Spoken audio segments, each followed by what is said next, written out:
जो ऐसी बहू मिली। हर सास चाहती है कि उसके घर में सुंदर, सुशील और पढ़ी लिखी बहू आए, और पवित्रा के घर में भी नेहा आती है, जो कि सुंदर के साथ साथ काफ़ी पढ़ी लिखी भी थी। सच में नेहा, तुम बहुत सुंदर हो। कभी कभी तो मुझे डर लगता है कहीं मेरी ही नज़र तुम्हें ना लग जाए। मुझे किसी की नज़र नहीं लगेगी, तुम हो ना मेरे साथ। अब नेहा अपनी सास के लिए चाय बना कर ले जाती है, जहाँ वो देखती है कि उसकी सास ने न्यूज़पेपर उल्टा पकड़ा हुआ है। माँ जी, आपने न्यूज़पेपर उल्टा पकड़ा हुआ है। अरे बहू, काला अक्षर भैंस बराबर। मैं कोई पढ़ी लिखी थोड़ी ना हूँ तेरे जैसी, जो मुझे पता होगा कि मैंने न्यूज़पेपर सीधा पकड़ा है या उल्टा। मैं तो बस अखबार खोलकर उनमें बने चित्र देखती रहती हूँ। माँ जी, आप ऐसा क्यों कहती हैं? कहते हैं ना, अगर बेटी पढ़ी लिखी हो तो दो घर पढ़े लिखे हो जाते हैं। मेरी माँ भी पढ़ी लिखी नहीं थी। मैंने उन्हें इतना पढ़ा लिखा दिया कि अब वो खुद को अनपढ़ नहीं कह सकती। इसीलिए बहुत जल्द आप भी सब कुछ सीख जाएंगी। नेहा अपनी सास से बातें कर रही होती है, तभी वहाँ मोहल्ले की एक औरत आती है, जो नेहा की सुंदरता और उसकी समझदारी देखकर हैरान रह जाती है। और नेहा के वहाँ से जाते ही पवित्रा से कहती है, बहन, किस्मत वाली हो तुम, जो तुम्हें ऐसी बहू मिली है, वरना आजकल इतनी पढ़ी लिखी, गुणी और सुंदर बहू मिलती कहाँ है। आजकल की बहू जितनी पढ़ी लिखी नहीं होती, उससे कहीं ज़्यादा घमंडी होती है। वो तो है बहन, सच में मेरी बहू रूप की रानी के साथ साथ दिमाग की भी होशियार है। जानती हो, मेरी बहू ने ना PhD करके रखी है। वो प्रोफेसर बनने वाली है बहुत जल्द। अरे वाह, फिर तो अपने रवि बेटे की किस्मत खुल गई।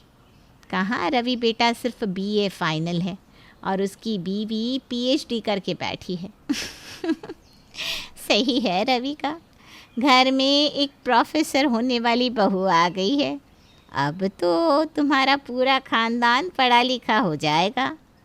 मोहल्ले की औरत पवित्रा को बधाई के साथ साथ टॉन्ट भी मार देती है। पवित्रा अपनी पड़ोसन की बातों को समझ जाती है और उसका मुंह बन जाता है। अब उसकी पड़ोसन कुछ कह पाती उससे पहले ही पवित्रा उसे बाहर का दरवाज़ा दिखा देती है।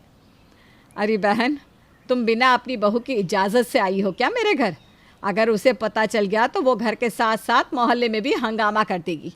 ये सामने ही बाहर जाने का रास्ता है, अब जा सकती हैं। पवित्रा की ऐसी बातें सुनकर उसकी पड़ोसन भी मुंह टेढ़ा करके वहाँ से चली जाती है। अब इसी तरह से कुछ दिन बीत जाते हैं और घर में जो कोई आता वो उसकी बहू की तारीफ़ें करके जाता और रवि से कंपैरिजन करता। ये सब देख देख कर धीरे धीरे पवित्रा के दिल में अपनी बहू के लिए नफ़रत पैदा होने लगती है। और यही नफ़रत तब और ज़्यादा बढ़ती है जब रवि का एक दोस्त नेहा की तारीफ़ों के पुल बांधने लगता है। रवि, तेरी तो लॉटरी निकल गई, इतनी सुंदर और समझदार बीवी पाकर। देखो हम कहाँ इतने पढ़े लिखे और हमारी बीवी अनपढ़ गंवार। आप ऐसा क्यों बोल रहे हैं अपनी बीवी के लिए? आप अपनी बीवी की इज्जत कीजिए। क्या हुआ अगर वो पढ़ी लिखी नहीं है? अरे, अनपढ़ होने के बाद भी उसने आपका घर संभाला हुआ है ना। भाभी जी, मुझे माफ़ कर दीजिएगा, जो मैंने अपनी बीवी के लिए लफ्ज़ इस्तेमाल किए ना, उसके लिए। सही कहते हैं लोग, घर में ही पढ़ी लिखी औरत के आ जाने से घर निखर जाता है। सच में रवि, मेरे भाई, तू तो किस्मत वाला है। रवि का दोस्त नेहा की तारीफ़ें करके वहाँ से चला तो जाता है, पर ये तारीफ़ रवि को हजम नहीं होती। अब रवि और पवित्रा दोनों ही अपनी बहू से जलने लगते हैं। कोई भी बाहर का इंसान नेहा की तारीफ़ करता तो उसकी सज़ा पवित्रा और रवि नेहा को देते। ऐसे ही एक दिन नेहा रवि से कहती है, रवि, आज मैं घर का कोई काम नहीं कर पाऊँगी। कल सुबह मेरा पेपर है ना, तो मुझे पेपर दिलवाने ले चलोगे ना? अगर मैं इस पेपर में पास होगी तो मेरी जॉब लग जाएगी। कोई ज़रूरत नहीं तुम्हें बाहर जाकर नौकरी करने की। अरे, घर में इतने सारे काम है, घर के काम करो, माँ की सेवा करो। क्यों? शादी से पहले तो हमारी बात हो चुकी थी रवि। आप ही ने कहा था आपको मेरे काम करने से कोई एतराज़ नहीं होगा। अब आप रहने दीजिए, मैं माँ जी से बात करके आती हूँ। अब नेहा अपनी सास के पास जाती है, पर पवित्रा उसकी बात सुने बिना ही उसे काम पर लगा देती है। बहू, अभी पूरा दिन पड़ा है बात करने के लिए। पहले तो मेरे कमरे की सफाई कर दे। देख, मेरी अलमीरा कितनी गंदी हो गई है। सारे कपड़े अपने आप बाहर निकल रहे हैं और जाले भी बहुत हो चुके हैं मेरे कमरे में। माँ जी, मैं देख रही हूँ आप और रवि जी कुछ दिनों से मुझसे खफा हैं, मुझे सताने की कोशिश करते हैं। मुझसे ऐसी कौन सी गलती हो गई है जिसकी सज़ा आप दोनों मुझे दे रहे हैं? बहू, लगता है तेरे माँ बाप ने तुझे कुछ सिखाया नहीं। जब सास कुछ बोलती है तो बहू का फ़र्ज़ होता है कि वो अपनी सास की बात माने। अपनी सास का गुस्सा देखकर नेहा चुप हो जाती है, क्योंकि वो नहीं चाहती थी कि वो अपनी सास का अनादर करे और उसे कोई जवाब दे। इसलिए नेहा घर के काम करने लगती है। अब जानबूझकर पवित्रा अपनी बहू को सताने के लिए घर के सारे कपड़े और सारे बर्तन निकाल कर रख देती है। पूरा दिन बेचारी नेहा घर के कामों में बिजी रहती है, जिस वजह से वो पढ़ाई नहीं कर पाती और ना ही पेपर देने के लिए जा पाती है।